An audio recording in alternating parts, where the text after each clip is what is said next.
Hello, everyone. Welcome to the live stream on another Saturday. Hope you're all well. Let me know how you're doing. Let me know what the weather's like. I got this lamp here I'm trying to position in the right way so that it illuminates my face, but that you don't see it. That's the best we're going to do here.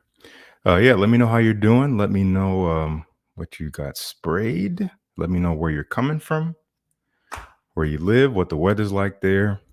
All the good stuff. If you're here in the replay, welcome to the replay. Hope you enjoy. But for those of you watching live, welcome. It's good to see you. Saad bin Shahid, hello. Sarah Glenn, welcome to the live stream. Sarah, I see you changed your photo. Cough, hello. David Stoyanov, good to see you. From Greece, as always, good to see you. Dear Home Intense, wonderful. Hey, Ella. From Vienna. I've always wanted to go. JSO from Western New York. Sycamore, good stuff. Good stuff. I have a decant somewhere that I need to revisit, but I remember enjoying it. John. Oh, man. That's good stuff, John. I wore that sometime last week. Magnifico. Beautiful stuff. Anthony coming from Orange County. All right. Hey, Sean. What's wrong with you? Freeze. All right. Andre Carlos from Portugal. Roro Noah. I know I'm saying that terribly wrong. Forgive me. From Saudi Arabia. Giringri. I still need to try dry pour homme. I may have tried it once ago in an old perfume shop somewhere. I can't remember now. Ah, all right. I still need to try it, but I do hear that it's pretty dang similar to a fragrance we might be talking about today. Hey, Casper from Denmark. Taro from SAC. Good to see you. If I haven't made it clear, I'm actually from Fresno. Been to SAC many times. Hey, Doron. Good to see you. Sirdar. Welcome. I don't know that one, actually. Abdullah from Kuwait. Good to see you. Welcome. Hakraf. Ganymede. Why you have the face palm? I was trying to get close to make sure that's what I'm seeing. Did you regret spraying it on? Bulgaria. All right. The one gentleman. Sweden. A cough from Sweden. Sadwar Haltan. I tried that in Nordstrom last week for the second time. It was actually a little bit more interesting than I remember when I first smelled it. So I might have to get that on skin. Cool. Yeah, Tara, would love to. What's up, Doc? Good to see you. Sister wedding in France next month. Need one fresh fragrance. Well, I've been talking about a lot of fresh fragrances in all of my videos over the past month or so. So pick one that sounds interesting. We'll talk about some more fresh stuff today. So anything sounds interesting, maybe look into it. Will I try Coco Loco? I have smelled Coco Loco before it was released. Lovely stuff. But I do hope to maybe somehow get a bottle of it and talk about it more in depth for you guys. John Paul Gaultier Ultramall. Oh, yes, Anthony. I have tried it. I have it. I've talked about it a lot. I could say a lot, but all I'll say is it's nice. I don't love it, but it's nice. Okay. Lucifer is asking about performance on Hawass.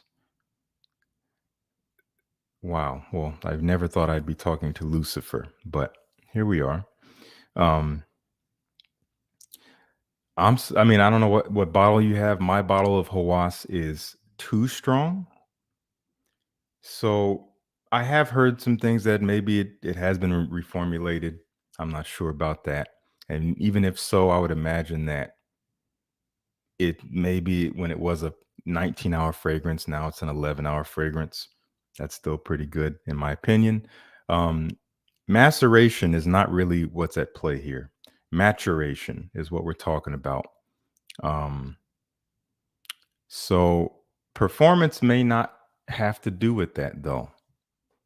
It could be your nose. You could be overloading yourself because again, it's known to be pretty dang strong. So just don't sniff it up close.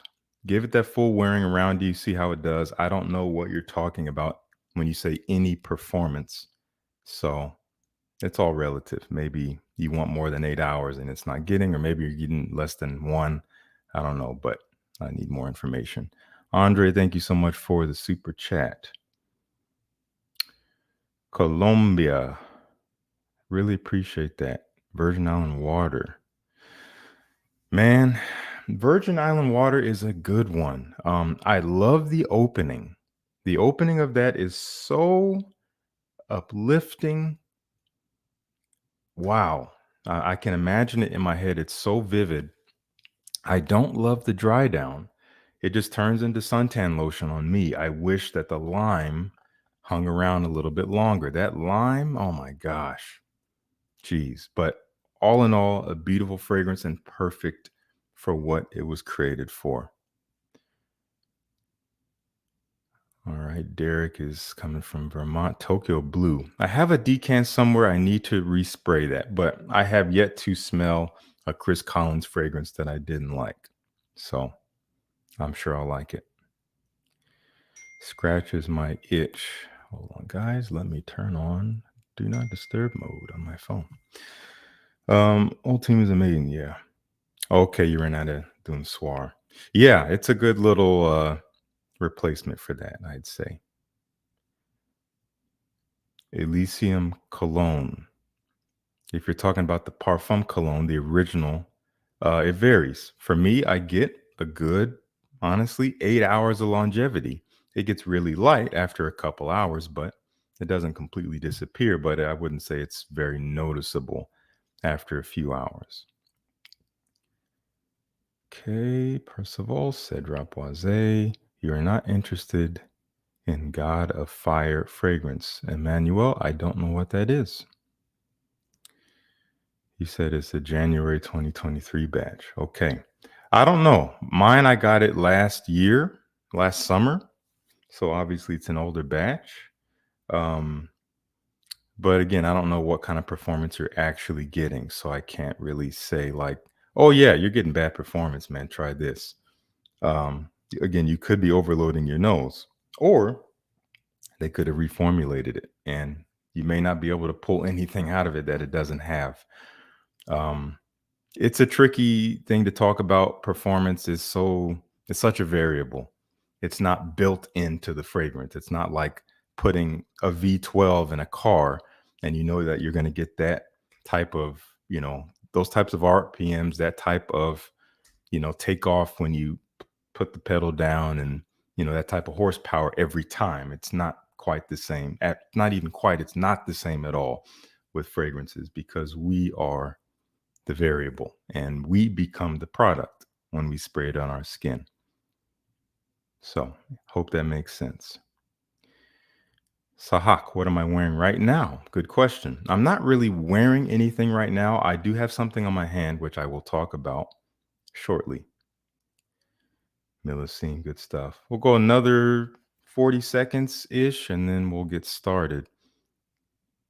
Yvonne, thank you so much for the super sticker. Really appreciate that. Very generous of you. Thank you. Let's see. Cyril, always good to see you coming from Johannesburg.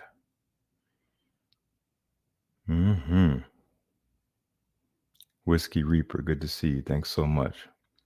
Miami Heat. All right. All right. Philip, Sunshine Man. I have a decant of that. That stuff is good. For me, it's a little bit linear, maybe more so than I would prefer, but it's a great smell and it's Very unique. Okay, let's get started, guys. What do you say?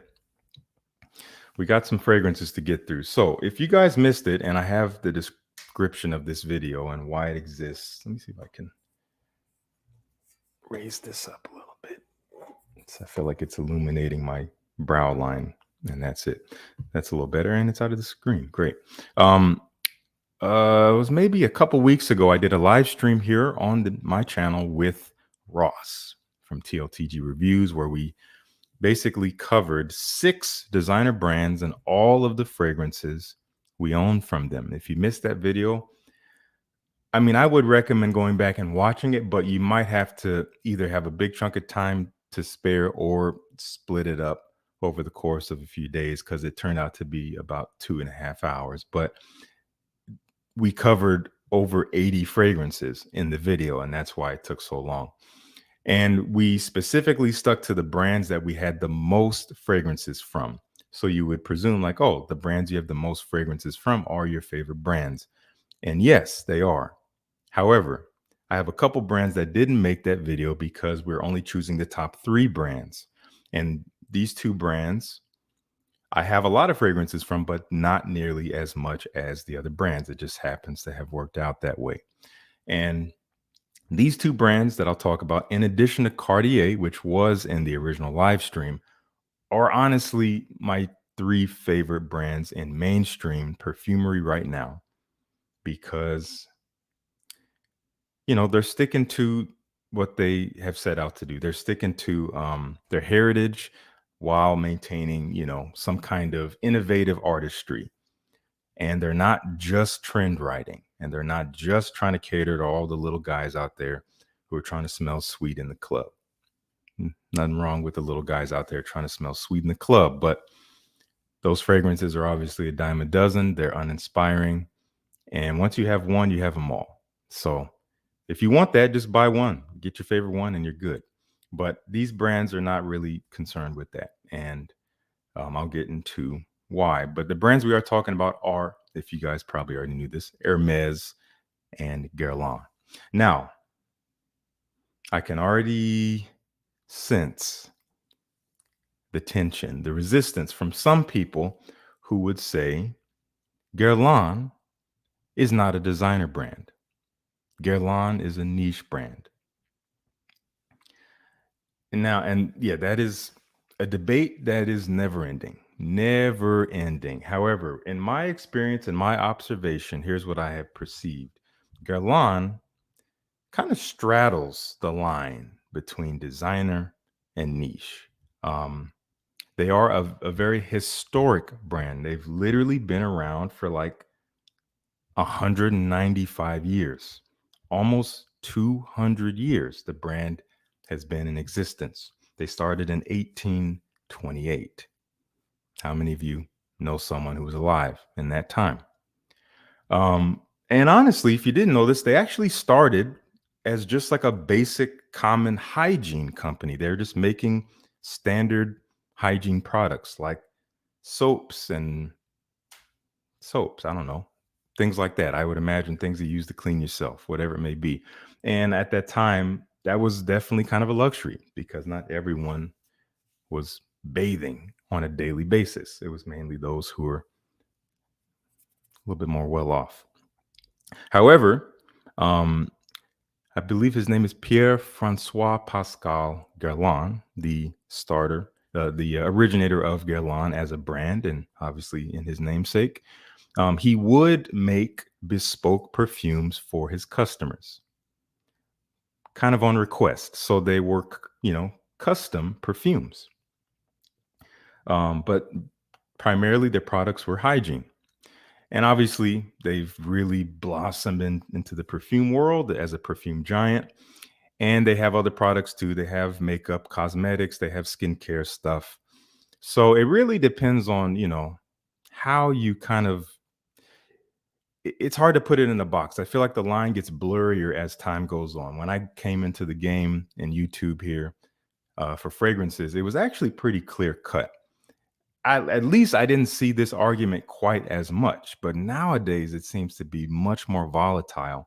People are really quick to get in your comment and say, wait a minute, Guerlain, they're a niche brand. It's like, okay, this is the way I see it in regards to their fragrances. There's a lot of accessibility and approachability in a lot of their fragrance products. That is not always the case when you think of niche. Accessibility and approachability, mainly accessibility too. That's not always what comes synonymously when you think of niche fragrances. But as a result of this ambiguity, because they do have fragrances that are less accessible and maybe less approachable, some of their perfume collections could be seen as more mainstream while others are more niche. So within the brand, they have variety, which is cool. I don't think there's anything wrong with that. And I think that makes it so we don't really have to argue about anything. Now, there are a few collections that they make that I would consider more niche, and I cannot say the names of these. I have them written down, namely the L'Art and La Matière. You guys know what I'm talking about. That collection, as well as the Les Absolus d'Orient collection. If you guys don't know what those are, I don't blame you because I probably said them terribly.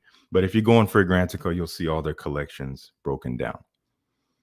However, some of the other collections like the L'Homme Ideal, Aqua Allegoria, even kind of their standard original collection like the Homme fragrances and the Vetivers and Hobby Rouge and all that stuff is way more accessible. And as a result, I would consider it more mainstream, but they are not mainstream in the same sense as other brands like Azzaro and Paco Rabanne and Jean Paul Gaultier. You know what I mean? So all in all, there's nothing to be upset about. I see Oualid is already in the comments here, doing exactly what I was just talking about. As we established, they do more than just perfumes. If we're going to base it on, does the brand only do perfumes or do they do other products? Guerlain does not only do perfumes. So by that definition, they are a designer brand. But as we've established, it's blurry. They're not one or the other.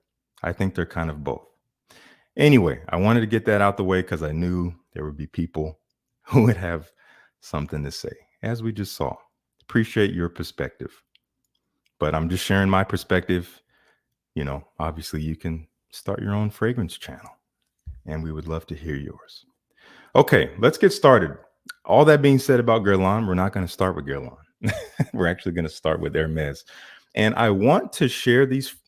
Again, I'm sharing all the fragrances I have from both these brands. Wonderful scents. I'm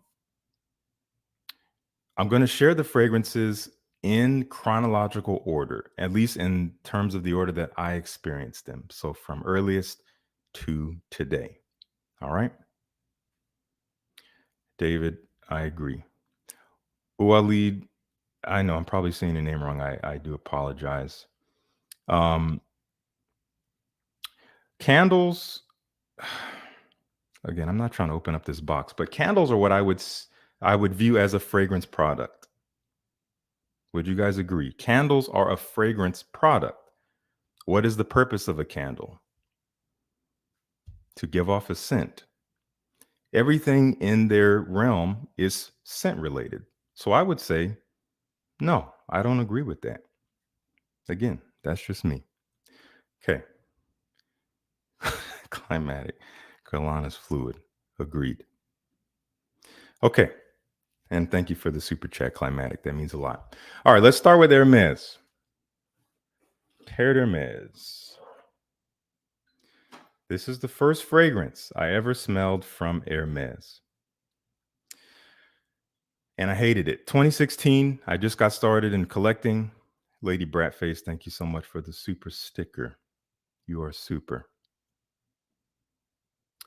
I smelled this in a Sephora when I was just getting started in the fragrances. And I put it on a blotter, took a whiff, almost threw up, put the blotter down and left because I didn't want to be associated with the smell. It smelled terrible to me. Smelled dirty, smelled like soil with a little bit of like rotten orange. But, you know, we all grow up. We all mature the more we smell. And now I love this stuff. And I don't need to speak much more about it. I talk about it all the time. It's a total classic. It's timeless. It's been out for almost 20 years now. And I think it will continue to be out and be one of Hermes's flagship fragrances because Jean-Claude Elena created something truly masterful here. Let me know if you agree with that. I think most of you would agree with that, right? I'm just looking up something here. Yes, indeed. All right. So that's Terre D'Hermes 2016. Easy. Got that out the way. I'm going to start putting perfumes over here behind me so I don't get all mixed up. 2018. I blind bought this little guy. Let me know if you guys have tried this. Un Jardin sur le Nil. This is also kind of a timeless classic.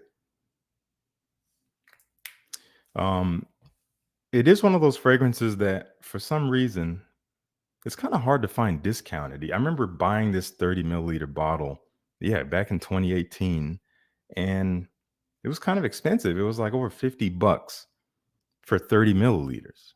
It's like, wow. But I was really interested. People were raving about it for years. I was like, let me go ahead and do it. So I see Sunday is saying it smells like a garden. I would agree with that. Yeah, I mean, it's kind of in the name, but more specifically, there's a watery vegetal green feel.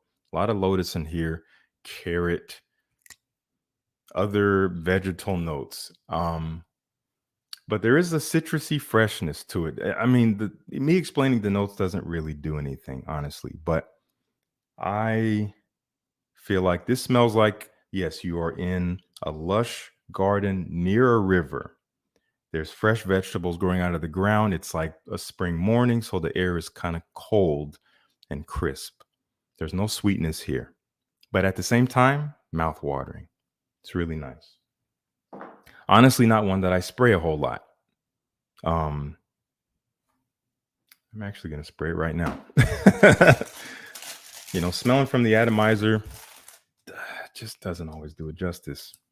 I think you guys know what I mean. Here we go. Let's see. Yeah. It's so just authentic.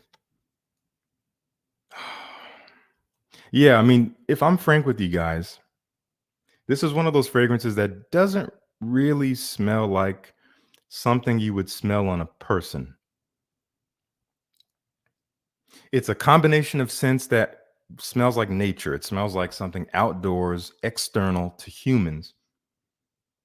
It's a really just nice, realistic smell, but you can wear it. And I think I might wear this very casually. It doesn't last all that long. I wear it during the daytime just for a few hours. And it smells really nice. And it's kind of a personal scent. I don't see people coming up to you and saying, oh my gosh, your fragrance is intoxicating. What are you wearing? I don't really care. That's not why I'm wearing this fragrance. So I would sample it if you can. Don't blind buy it. Sample this one. It is, it's a little different, but it's totally approachable. All right. 2020. I have this fragrance on my hand. It's the one I'm testing. I actually haven't sprayed this. Where is it? Where is it at? There it is. I haven't sprayed this in a minute. I hadn't wore it in a while. And I'll be honest. Cataline, do I get watery notes? Yes, lotus is really what I'm getting the watery notes from. So this fragrance, I blind bought it back in 2020 from FragBuy, my good buddies there. And I was kind of disappointed. Not that it's a disappointing scent, but it was not what I expected. It was actually way more different, way more niche, so to speak, than I expected. And it was kind of strange smelling to me. Again, not unpleasant, but strange. So I spent some time with it more and more, and I'm so glad that I sprayed it like 30 minutes ago because I had a feeling it's like, you know what? I think I'm going to come back to this and like it more and more and more as time goes on. It's a very unique scent. This is called L'Ombre des Merveilles. I think it means shadow of marvels, shadow of miracles, or something like that. It's from this collection. It's technically a flanker, of which I've smelled none of the others. But this is a very unique scent. It's kind of hard to describe, especially if you see the note breakdown. I think the note breakdown is literally tea, tonka bean, and incense. If you look online, I think that's all you see. I could be wrong about the incense. I feel like that could be right. I'm going to look it up now because I want to make sure I'm giving you guys the right information here. There it is. And I was right. Yes, black tea, incense, and tonka bean is what's listed. That's not, I mean, those are key notes. I get those notes, but there's more to it than that. To me, this smells like sea foam. It's weird, I know. It's like the fresh surf of the ocean on a beach at night. This is weird. Bear with me. You're walking along the beach at night. There's fresh sea foam. So there is this fresh, foamy, soapy cleanliness to it. There is almost this sweet red fruit vibe mixed in there. I do get some of the tea, and I feel like the fruitiness could be the sweetness. The tonka bean could be the sweetness. It could be a combination of the two. And the incense adds this kind of cooling, wispy quality. It doesn't smell like smoky or anything like that. So it is such a unique accord. I'm describing it the best way I can. I hope that paints the picture. I see it's beautiful. Kind of like this bottle. I'm walking along the beach. It's a full sky of stars, like full stars. They're reflecting off of the water. I see like bioluminescence. Bear with me. You wouldn't find that in the ocean at the shore, but yeah, I would just see like bioluminescence, Atlantic or Pacific. Geez. I don't know. It's not fishy. It doesn't smell aquatic. Let me make that very clear. It doesn't smell aquatic. It smells just kind of clean, fresh, cooling, foamy water in a way, but not like salty or fishy or marine like or anything like that. So I'm going to stop blabbing because I'll keep talking in circles. Get a sample if that sounds interesting to you. Very unique scent. Something that could work well in the warm months, spring and summer. Has an enigmatic feel while still being kind of easy to wear. I'm liking it more and more. I'm going to give this stuff a wearing pretty soon, and I'll be featuring it as the weather continues to warm up. Thanks for bearing with me on that. 2021, we experienced a few fragrances. Well, actually, no. 2021, I'm getting ahead of myself. H24 Eau de Toilette. If I'm not mistaken, H24 Eau de Toilette came out in 2021. I'm just looking it up here on my iPad. Just want to be sure here. 2021. Yeah, this launched. I bought it pretty quickly. As soon as it came out, I was like, you know what? That looks really interesting. And what interested me the most about it is that this was slated to be the first new men's marketed fragrance DNA from Hermes since Terre D'Hermes. Up until that point, we had seen a lot of flankers, a lot of really good flankers from their various collections. But when this was announced, I was like, oh, Terre D'Hermes was like, what, 2005, 2006? It's been since then. We had seen, almost 15 years since we had seen a new DNA marketed for men. So I jumped on it. I gave it a spray, and I was disappointed yet again, at least at first. It was way simpler than I was expecting. I was like, okay, it's kind of green, fresh, metallic. I get a little bit of citrus, and there's almost like this herbal sweetness in there. I think it's the clary sage, and it's a little woody. And that's all I was getting. I was like, really? It smells kind of, what's the word? Generic. It smelled kind of generic to me. That didn't last long. I gave it some wearings, and I realized this is kind of innovative in a simple way. Now, I know it's not going to be everyone's cup of tea because nothing is everyone's cup of tea. So if you are in the comments and you're saying, oh, it smells like bananas, I understand. I'm not going to argue with that. I get that vibe that you're talking about.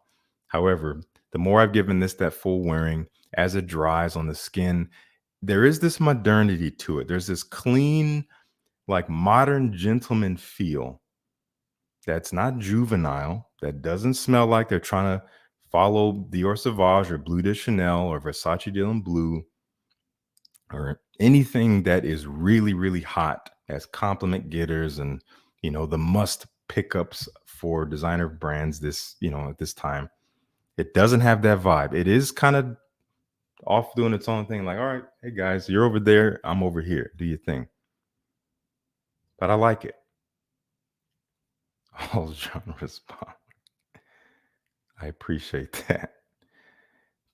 Poisson. I'm just going to say your name like that because it looks like it should be said like that, but I apologize if it's not. Too soapy off the top. Oh, you haven't tried it on skin? I don't need to say a thing then. You already know what to do. Your skin is not made of paper. Put it on skin. And the more I've worn it, the more I've liked it. All that to say, that's what I'm trying to get to. It's a very easy to wear fragrance, but it is a little bit different. I like it.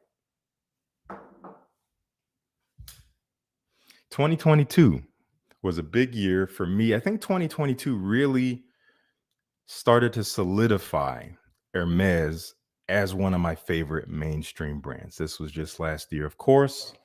And that year, first we smelled, I blind bought this one along with Hawass, actually. Where is it at? There it is. It had just come out. 2022, this came out. Terre D'Hermes Givrée. You guys already know I've been talking about this guy.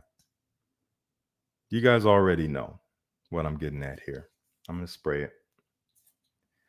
This stuff is one of the best designer releases, to come out in the last few years, if you're asking me. Oh my gosh, guys. It's so icy and cold and fresh, but so mouthwatering. It is like realistic grapefruit, which I don't think there's actually grapefruit. There's a type of pepper, I think it's called Timor pepper, that has that vibe, but it's blended with citron to still bring a dry but juicy citrusy quality that is sharp. There's a bite here. Brobot, thank you so much. Can I do a Justin's Jazz and Frags event? We pay. Honestly, Grace and I have been talking about something of that nature for some time, doing a local event. We've been talking about it. I don't know what's going to happen, when it's going to happen. It's not one of our top priorities right now, but that is on the mind. I would love to do something of the sort. Anyway, Terre D'Hermes Givrée. This is a must try for summer. I'm not going to say it's a must buy, but it's a must try. You must try this on your skin. Poisson. You said dry as paper. Moisturize, maybe. That's great too. Doc says no longevity. 20 minutes max on the skin, moving on to intense.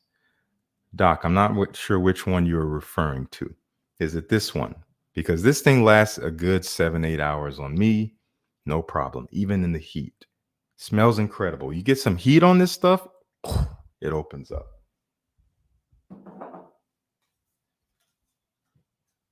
All right, final fragrance for Hermes. No, it's not. Not at all. Later that year in 2022, I had spent a month in England. I was on tour with a band. We played in like was it 15 cities? 15 different cities throughout England and one in Wales. It was quite a month, a lot of moving around. On my way back home, I was in London at the duty free. I saw this was there, this fragrance. I had already seen reviews starting to come out saying that, oh, it's come out, it's a new flanker.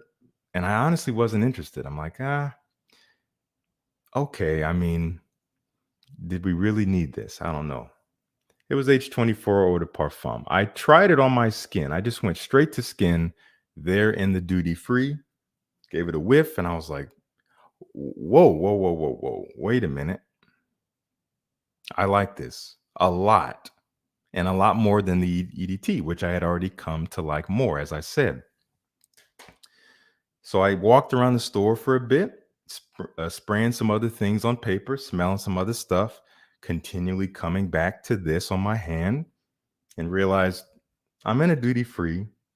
I think I was going to pay maybe $60, all things included, $60 to bring home a 50 ml bottle.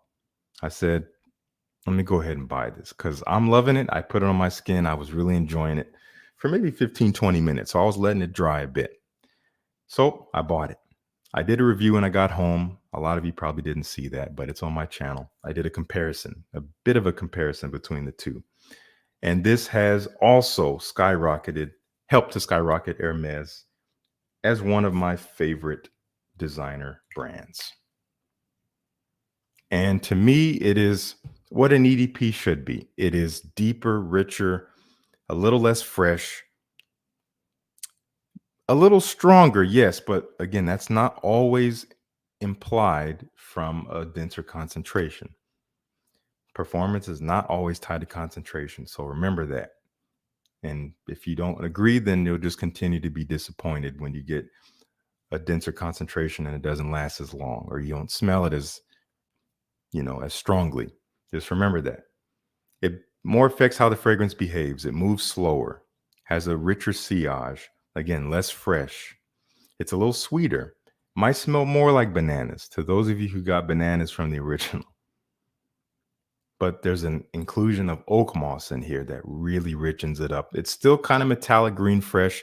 Narcissus adds this damp green earthiness to the scent.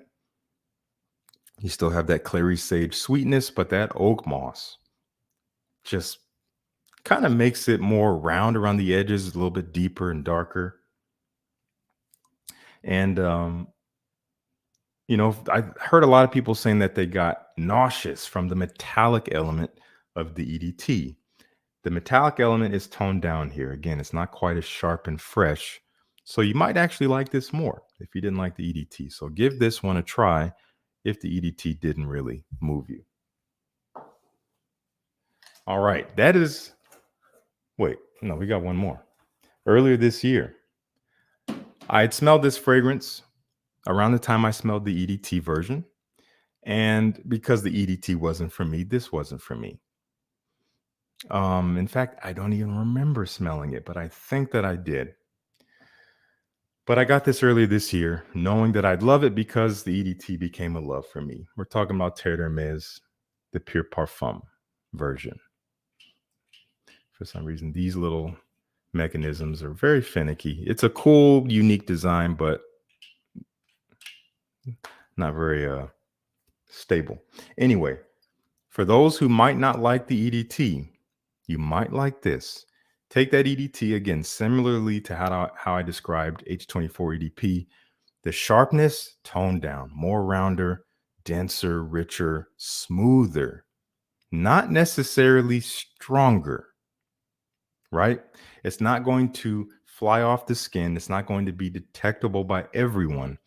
It's just going to have this aura that sits a little closer, but lingers in the air a little longer. It's less diffusive, less jumping off the skin, as I said. It is, as a result, I think it's even classier. Believe it or not. Beautiful stuff. This is a masterpiece of a DNA, and honestly, it's refined. in the Parfum version. That's all I'll say. Let's move on.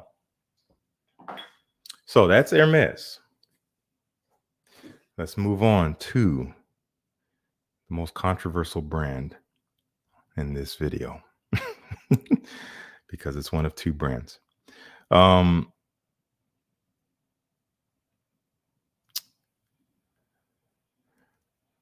I smelled the deeper classics? No. I have a list. I have a running list of fragrances that I need to try, have wanted to try, and all of those are on that list. I just have not tried them. Okay. Move on to Guerlain. Yes. So, I don't have anything else to say about Guerlain. We have 11 fragrances to feature here, and I'm going to do my best to show them to you in chronological order. I didn't have time to actually order them up beforehand. Gotta love gravity. That was not a bottle, thankfully. I didn't have time to order them up beforehand like I did with Hermes, so I'm going to just go based on memory here. First fragrance I remember ever smelling from Guerlain. It was a blind buy, but it was a mistake. I was trying to buy from a seller on eBay, L'Homme Ideal d'Eau de Toilette. Put in my order. It was like, I don't know, $45. The package comes, I open it up, and it's this. They sent me the cologne version. And I was like, what? This is not what I wanted. I don't care about this. But even my immature fragrance, budding Padawan self at the time knew that, you know what, I should at least give it a spray and see how I feel about it before I just say, I don't want this, get it out of my face. So I sprayed it and I was like, oh, this is beautiful. So I reviewed it. I reviewed this fragrance. This was like maybe, I can't remember if it was 2016 or 2017. It was definitely no later than 2017. But I gave it a spray, reviewed it, have enjoyed it ever since. It was discontinued, as you know. Wow. And now it's come back under a new name and new marketing for some reason. It's weird. I haven't smelled the Platon Privé, whatever the heck they're calling it. But I hear that if you guys missed out on this, you're fine just getting that. If you already have this, you don't need that. But I got to try it myself. Have any of you guys tried? I saw one person was actually wearing the new one today. Let me know if you guys have all tried the new one, or some of you. So, wow. This is a really special fragrance. Thierry Wasser did something really beautiful with this collection. And we'll get into more of it later. But this being one of the fresher options, taking the original DNA, making it lemony, almost like sparkling and lemony, still creamy almond, sweet, woody, but such an iconic DNA, honestly. And I don't know, there's more I could say, but a lot has been said about it. It's a beautiful scent. And I haven't worn it in a while, but I look forward to giving it some wear now, around this time of year. I'll be wearing it more, and I can't wait to maybe talk about it again now that it is allegedly available under a new name. So we're talking about the same juice in theory. That's L'Homme Ideal Cologne. I think, again, 2016 is when I first got that. So let's move on here. I think, if I think about this, I think it was not until 2018, I bought these two fragrances blindly. Totally on a whim. I bought them at the same time from FragranceNet, from the Aqua Allegoria collection. I think these might be discontinued, these two. We have Erba Fresca and we have Titsura. Just said, you know what? Hey, let me just do it. I was really excited. One day I had money to spend, so I spent it. And I've heard, let me see what was I going to say. Aqua Allegoria line. I can't say it is the most inspiring line to me, but for what they are, once I've like kind of stopped treating it the same as the other collections, you just look at it for what it is. It's like, this is beautiful. There's a simplicity here. There's an ease of wear. There's a lightness. They have a specific function. Herba Fresca is mint. Very minty. Some might say smells like spearmint chewing gum. Honestly, it kind of does. It does smell gum-like, but there is this natural greenness that you get from it, which smells a little bit more like, real mint leaf. But, there's more going on here. There might be a backbone of some musk or something, but ultimately I'm getting green, fresh, invigorating mint. If you love mint, it's worth checking out. Andre is saying it's not discontinued. So maybe check it out if you can. If you love mint and that's it, and you're just looking for a fresh mint scent with not much else, lovely. Really, really good. In fact, it gets better as it dries. I can easily say that. And then Titsura. This is like, it's kind of like a chamomile tea and lemon. Wow, there's like a soft, cottony muskiness to it. So it's, how do I describe this? There is this texture, there's this density to the scent. Again, it's kind of cottony, fluffy. There's a dryness to it. If you can imagine a cotton ball, the feeling of a cotton ball on your nose, that's kind of what it smells like, with this very slight sweetness. Definitely smells tea-like, a little bit of citrus, but very smooth and very relaxing. And that is kind of how I would describe it. Not much else than that. Really beautiful, unisex. Some might say it leans a little feminine, sure, but it is unisex. As long as you like a softer profile and you don't need something to last 28 hours, this will be just fine. It's a nice kind of uplifting, easygoing fragrance again for the daytime. That's kind of how I view these fragrances. Ella says she loves Mandarin Basilic, which I have yet to try, but I hear beautiful things about it. And I love Mandarin and basil, if that's what it's about. I feel like Joe Malone has a fragrance based on maybe those two notes as well. Now I'm curious. Let me know if you guys know what I'm talking about here. I'm going to look it up. I may not find it here. Oh, it's lime and basil. Forgive me. It's lime, not mandarin. Okay, moving on.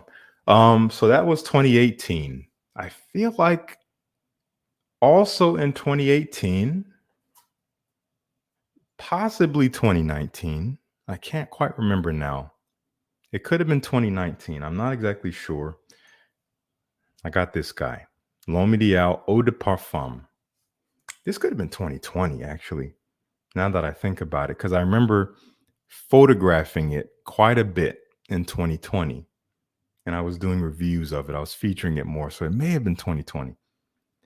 But oh my gosh. Yeah, I know it's kind of weird, guys. You're like, well, where's the EDT? You talked about the cologne. You talked about the EDP. EDT's coming. But surprisingly enough, I didn't get it right away. Even after I got the cologne, I didn't turn right around and try to get the EDT again. I just said, I'll just stick with the cologne for now. EDP. Wow. Not everyone's cup of tea. Because it's richer and denser, it's actually a little bit more specific. It has more definitiveness to it. That doesn't necessarily make it better than anything else, but again, it's more specific. That syrupy, creamy almond cherry sweetness is, quite up front here. More leather in the base as it dries. While smelling quite sweet, it doesn't smell overly gourmand. And it doesn't even smell overly playful and not by any means juvenile. there is a handsomeness to it. I get a chocolatey feel as well. Wow, it is gorgeous.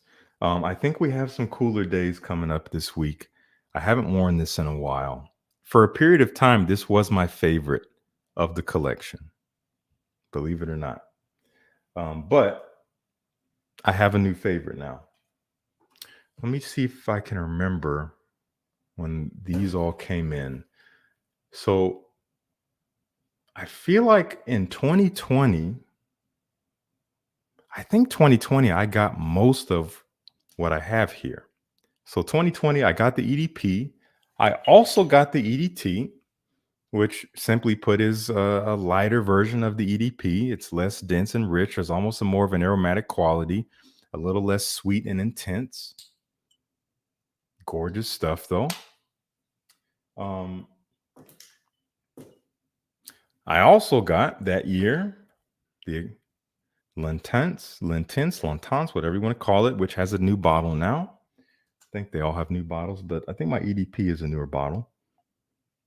And this is now my favorite of the line. It takes the original DNA. It's a little bit less fruity, syrupy, more spicy and smoky, but still sweet, still approachable, just a little bit darker, a little bit edgier. Beautiful for fall and winter, great for the nighttime, as at least the original bottle suggests with the black. I think I also got this in 2020. I always explain I overlooked it when it came out because I saw reviewers not giving it a great review. So I said, oh, maybe it's not worth my time. And I almost missed out on one of my favorite fragrances. Also that year, which I think this is when it came out, in 2020, we got the Extreme. And I almost overlooked this one too, because my friend Chris at Fragmental, I saw his review, his very honest review. And he was like, you know what? It's not what I expected. It's nice, but it's not impressing me. And I was like, that's a bummer. So I said, yeah, I'm not going to worry about that. For whatever reason, I felt compelled to get it because I saw Fragrance By had it. I figured, you know what, let me go ahead and pick it up. This smells so good, guys. It's in the air right now. When I first sprayed it and wore it, I was like, it was okay. I liked it, but I still didn't like it quite as much as the Intense. It wasn't really a contender for me in the collection. I think the EDP was still above it. Maybe even the EDT was still above it for me. But the more I've worn this, it's slotted itself up. This is now my second favorite in the line, above the EDP, but behind the Intense. I saw that Bowser was asking. He said, hey, you have the Extreme? Yes, it's here. I'm talking about it. Tobacco, plum are kind of the new additions here. Plum is a tricky note. Plum can come off a little bit scratchy to me sometimes. It can come off a little bit synthetic when maybe sometimes it is, but it doesn't always smell that way. But sometimes it can, and it's almost like plasticky. And this had that vibe for me for a little bit. But for some reason, I don't get that anymore. I don't know what it is. I do get that out of other plum fragrances that I've smelled. One of them that comes to mind is Lacoste Pour Homme, I think. That one is nice, but I do get the plum I'm talking about out of that one. No one talks about that one anymore. I remember that one getting a ton of play years ago. Yeah, you take the original and it kind of smells the way it looks. I think red was a great color scheme for this one. This is gorgeous stuff. Unfortunately, hard to find. So maybe not worth the blind buy. At least hard to find in North America. If you're elsewhere, then maybe you can find it. But I think it's lovely stuff. So if you can get a sample, get a sample. If you don't want to wait for that and you can get a bottle, I would still not run out and spend like $100 on this. I probably wouldn't pay more than like $75. I think I paid less than that at Fragrance Buy. And I'm happy with that purchase. So it's not like the ultimate holy grail, you need to go get it, but it's a great scent and it's great for the function that it's made for. Okay. Let's keep it moving. So that was 2020. In 2021, Hobby Rouge came into my life. When I first sprayed this stuff, I'd been hearing about it for years. I read a bunch of reviews on it. I saw people saying that it was just this timeless, you know, classic Guerlain fragrance. And you had to try it. But I was also seeing reports of like people saying it smells weird and smells like a new deck of cards. And, it's just like, okay, I don't want to smell like that. So I just avoided it. And that was my mindset for some time. And I think maybe some of you can relate to this. You avoid fragrances, at least trying fragrances, not just buying, but trying, getting a sample or something of avoid fragrances that you think you might not like. That was my mindset for some period of time. And it's kind of hard for me to even imagine it because things have shifted for me now. Those fragrances that I may not have liked, or at least think I may not have liked, now those are the ones that interest me. I'm like, I want to try that. I want to see how I feel about it. I'm not afraid of disliking it. If anything, I'm afraid of it being boring or generic or unappealing or not unappealing, uninteresting. That is like my fear with fragrances because I've had enough of that. So I decided I want to get this stuff. No, this was actually a gift. This was a gift from my good friend Gabriella. And I think we had talked about it a little bit. And for my birthday, she gifted this to me. So Gabriella, if you're watching, thank you. All genres bops. I know. Pretty incredible, right? Have I tried Planton Privé and New Hobby Rouge? I have not tried the new Privé Hobby Rouge, but I have another Hobby Rouge here that I'll be talking about shortly. Anyway, this is the EDP, if that wasn't clear. And yeah, when I first sprayed it, I'm like, okay, I see what people are talking about here. It is a little different, but it is so special. It is so unique. What an accord. I know there's that Guerlain accord where I don't remember everything that goes into it. There's like a jasmine and maybe some kind of sweet ambery element or something. I don't remember exactly what the accord is, but it's very, very particular to a lot of Guerlain's fragrances, and it's in here. There's this kind of sweet warmth that is also a little bit fresh. And wrapped around that is rose, quite a bit of rose in here. Some woods. I think there's maybe it's like a rosewood. I don't remember what it is now, but let me give this a spray. And I also get a lot of lemon. I think lemon's going to be even more present in the EDT, which I have not smelled. There's nothing like this. And here's the weird thing about it. I see what people mean when they say it smells like a deck of cards. But I like it. It's kind of weird, but I do enjoy it. Let me know if you get a deck of cards vibe out of this. And surprisingly, Grace likes this. I remember showing this to her. I don't remember what video it was. And I was like, oh, she's going to hate this one. I was just ready for it to be bashed. And she found it really interesting and very pleasant. And I'm like, just more evidence that I picked the right one. Mark, I agree with you. The OG requires a certain mood to wear. I do agree with you there. I don't think about wearing this on a weekly basis. And I'm very, very picky about where I wear it because it is a little old-fashioned feeling. I have to be in the mood for that. And I tend to want to be around a crowd who might appreciate that.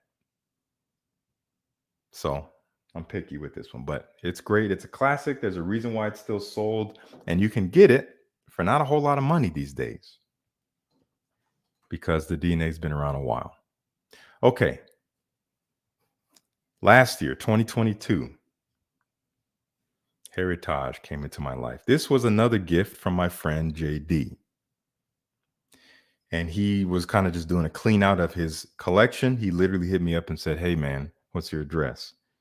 I said, why? He's like, I have a gift for you. It's a surprise. I said, okay, here it is. He sent me the package. I opened up this package and it's just like overflowing with decants and bottles.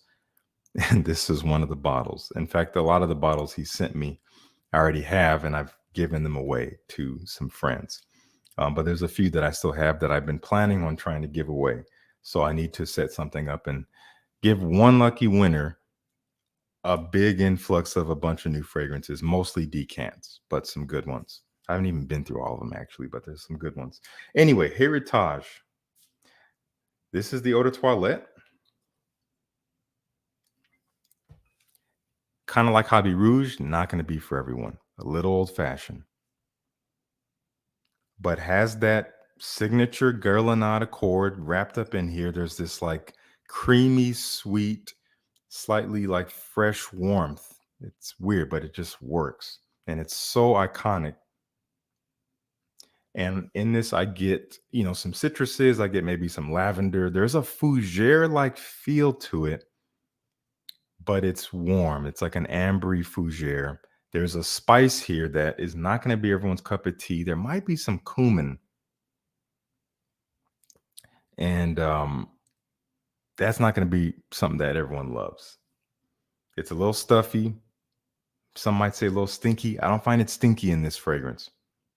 And for those of you who might know Danger from Rouge Parfum, Rouge worked with Guerlain for some time, the brand, and obviously has quite an adoration for the heritage and has been inspired by several of their fragrances.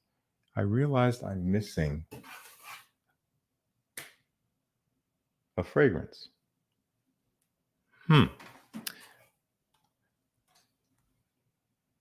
Where is it? Forgive me, guys. I need to grab this fragrance. I'm wearing shorts, so forgive me. And my legs are really sore because I went for a hike the other day. And it was a pretty intense hike, so I'm not walking too easy right now. Where is this fragrance? I missed it. I don't know how I missed this. Okay. Oh, my quads are sore. Forgive me. Sir Siash says Penny stole it. I forgot to talk about Vetiver. Vetiver. Yeah, we got to talk about this because I got this one before Heritage. Also inspired Rouge Parfum to make their Vetiver, just like this inspired Rouge Parfum to make Danger. And Vetiver, it's a trailblazer. It established quite an iconic style of using Vetiver as a forefront, combining it with bright citrus like lemon and bergamot, keeping the vetiver a little bit smoky and dry and woody, but not taking over the scent. It's still mostly a fresh fragrance, but there is this sophistication to it that is different from your fougere, that's different from, your standard citrus aromatic. Special stuff has, again, affected the world of perfumery in so many ways. I think it's inspired Tom Ford's Great Vetiver. It's inspired just so many fragrances and, in this vetiver style. Anyway, that's vetiver. Today's formulations are pretty light. I don't know if it was ever stronger before, but definitely not the strongest fragrance, but that's okay. Anyway, back to Heritage. Again, not for everyone. Kind of a richer fougere-like fragrance, but not necessarily a fougere. Walid is saying it is complex. I agree. It is definitely complex. Hobby Rouge and Jiki. Yes, definitely. I think Jiki, if I remember, I think that was 1888, maybe. And I think that was I don't think it was in all of perfumery, but I think it was for the House of Guerlain. It was their first fragrance to really feature a synthetic ingredient of coumarin. And coumarin was still, I think, relatively new. So, don't quote me on that, but I think I remember reading that at some point somewhere. So Jiki is a special fragrance. And I think that was Sean Connery's signature scent. I've smelled that one time in passing. That's a special scent. I need to come back to it. Anyway, Enrique is asking about Mitsuko. No, I have not tried Mitsuko. No, I have tried Mitsuko. That's good stuff. Very similar to Rouge Parfum Diaghilev, which, again, it may have been inspired by Mitsuko, but they do have some very significant differences nonetheless. Anyway, I've said enough about this. Heritage is great. And the last fragrance we're going to talk about, we're about an hour in. It's about time to wrap up. This one is new. This is a new release. And my friends at FragBuy let me pick some fragrances to receive. This was one of them. It was totally blind.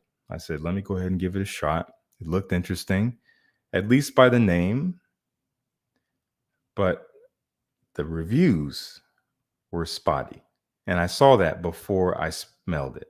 I said, okay, people are saying that this smells a little bit generic. It, first of all, does not smell anything like its original because it is a flanker. And they're saying this smells nothing like the Guerlain Heritage. This could have been released by any brand, any mainstream brand. I saw a lot of people saying that. This is what you could call a designer or a mainstream fragrance from Guerlain. Now, how do I feel about it? I'm glad I read those reviews beforehand, believe it or not, because it gave me a little bit of perspective on what the majority experience has been. And I agree with the majority experience. This fragrance is not the most special. It is not a standout. It is definitely not related to the collection it comes from. It is a little bit head scratching. Maybe not the greatest decision marketing wise. Is it a bad scent? No. Does it smell exactly like any one thing? No, but it is kind of a mix of several other things. This is Hobby Rouge L'Instinct. Let me know if any of you have tried this one. Okay, I've worn it several times. This one I had to physically wear several times because it's like, I need to get to know this stuff. I'm scratching my head about it a little bit. I'm not sure what they're going for. It's mainly the name that throws it off. Jim Little went back and forth between Guerlain and L'Oreal. Oh, extreme. Okay. Yeah. Have any of you guys tried this one? Hobby Rouge L'Instinct. It came out last year, 2022. I don't think a lot of people are talking about it. Ultimately, this smells in line with something like your YSL Y. Some of the, fresh options from Ralph Lauren from the Polo series. Kind of a mix of those kinds of fragrances. It's not special, but there is something to it when it dries where you kind of see the Guerlain. I think the dry down, I like the dry down even more because I feel like it has a little bit of this Guerlain depth to it. Not scent wise, feel wise. I know that sounds very esoteric and, maybe hard to understand, but it's kind of green, but it's fresh. There's almost this kind of clary sage-like sweetness running around. There is this ambroxany feel, kind of metallic, fresh, and almost clean shower gel vibes. But ultimately, it is kind of its own thing. Nonetheless, I don't understand this fragrance in terms of why it has this name. And, I don't know if I'd go as far as to say I don't know why they put it out.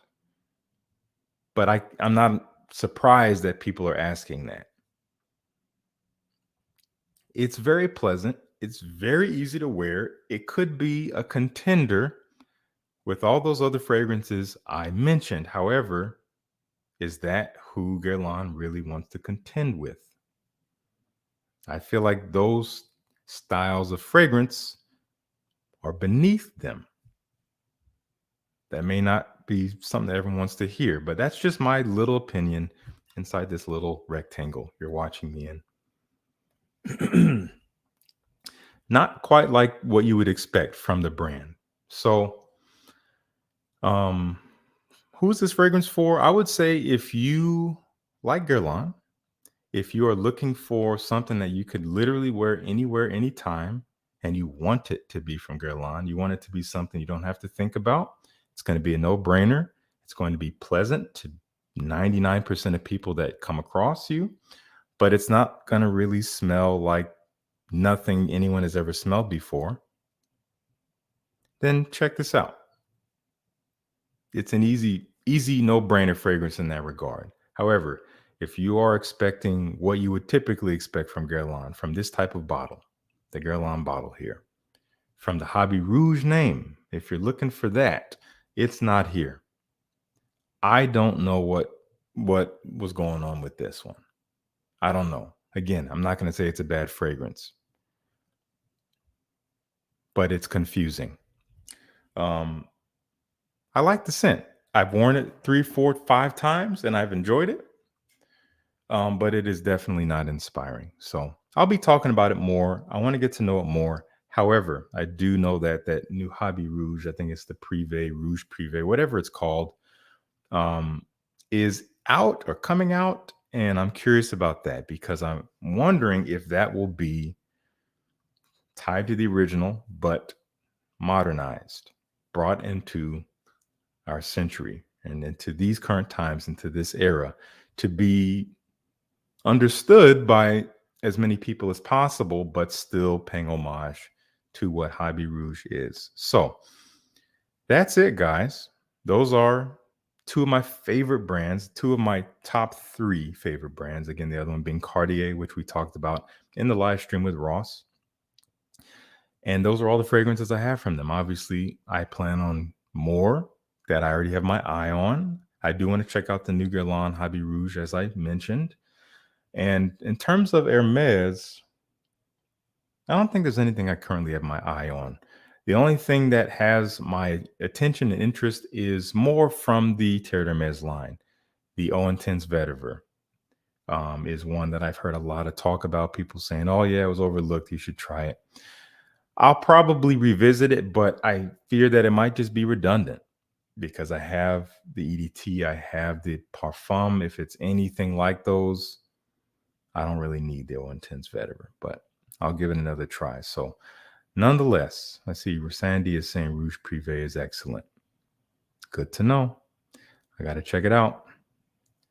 Oh, yes. I forgot. In terms of newer releases, that's, I think, what I was thinking of. But for older releases, I still have a list that I need to try. Some of those classics. So I want to thank you guys for tuning in to this hour-plus stream. Those of you who stuck around the whole time, I really appreciate you. Hope it was a decent way to spend an hour on your Saturday. And yeah, my stomach is growling. I'm hungry. So I'm going to get some food here. And I'll be hobbling around for the rest of the day because my quads feel like they're literally just made of rocks. They're so stiff. I need to do some stretching. I need to just take care of myself here. But I'll be doing some video production work from home. I have a small little tiny video clip that I think I'm going to share on YouTube shortly. It was from a video that I filmed recently. I ended up cutting out this portion of the video because I'm like, I don't think I want to say this. I don't think people really care to hear it. But I kept that portion. I decided, you know what? I'm going to share it today. Every piece of content doesn't always have to be about fragrance recommendations because ultimately that makes it all about just continuing to enable hoarding. I know that sounds severe, but that is what it is if we're real, right? So I'm going to share it. It's like a 2-minute video, just kind of giving some insight on me and how I'm feeling and what this is all like, this whole YouTube thing. So hope you guys take a couple minutes to check that out when it goes live. And nonetheless, even if you don't, that's fine. Check out my last video I did on fragrances that smell pricier than they are. I think that was a great video. So I do recommend checking that out. Really appreciate y'all. Thank you so much. We'll talk soon. Take care.